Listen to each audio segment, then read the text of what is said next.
Barangay Ginebra may bagong trio at Ben Adamos bibitawan na nga ba?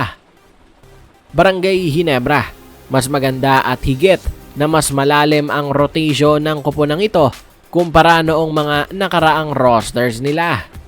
This time, higit na mas talented but still na-maintain nila yung kanilang pagiging young team. At sa kanilang roster na ito, meron silang nabuo na bago at matinik na trio at binubuo nga ito nila Stephen Holt, Jamie Malonzo, and Troy Rosario. At sa trio nilang ito ay sigurado na matagal-tagal pa silang mapapakinabangan ng Barangay Ginebra. Average age kasi ng tatlong ito ay 30 years old lamang, as Stephen Holt and Troy Rosario at 32 being the oldest.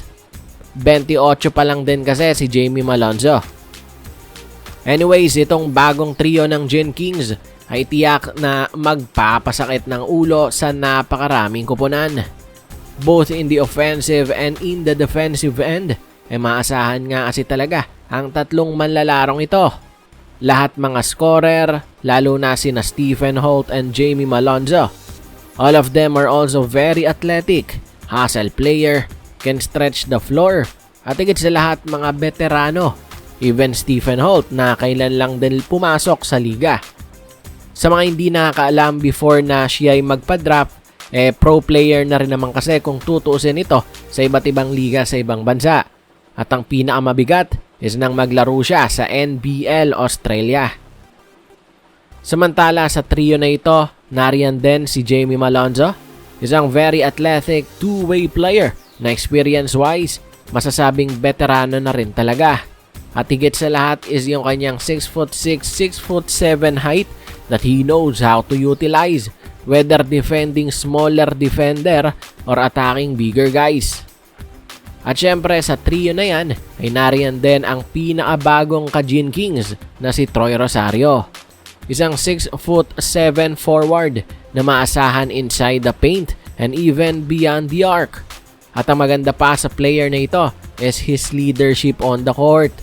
Very veteran and matured na nga kasi itong player na ito. Well, bakit hindi? Sa lawak na rin kasi ng experience niya, lalo na sa mga international competitions. Bukod kasi sa kanyang almost 10 years of experience na sa liga so far, sandamakmak din na international exposure ang meron siya, lalo na non with Gilas Pilipinas. Sumatotal para sa Barangay Ginebra, ang tatlong ito, ang kanilang bagong trio na mga maaasahan na tiyak na magkakaroon ng mga mas bago at mas bigger role. Sa bilang balita naman, Ben Adamos bibitawan na nga ba ng Gen Kings? Si Ben Adamos kailan lang din nang ma-trade to Barangay Ginebra. Itong taon lang din na ito, noong July lang, kapalit ni Sydney Onwubere. Yun nga lang, fast forward tayo to now. May mga reports na maaring ma-trade muli itong si Ben Adamos. Yun nga lang, this time, siya na ang bibitawan ng Barangay Ginebra.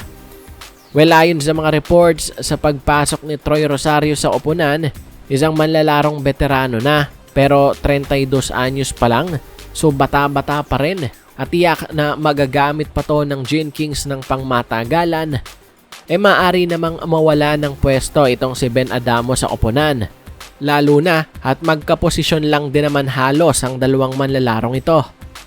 Kaya naman heto't may mga reports na maaring mas maging backup big na lang talaga itong si Adamos sa koponan. Yun nga lang, on the other hand, meron pa rin namang posibilidad na siya'y manatili sa team. At yon ay depende sa kanyang magiging performance this season. Pero kapag hindi nga umayon at nagustuhan ito ng Gen Kings, maaaring by next season, magdesisyon na ang koponan na gamitin na lang din itong si Adamos bilang kanilang trade asset.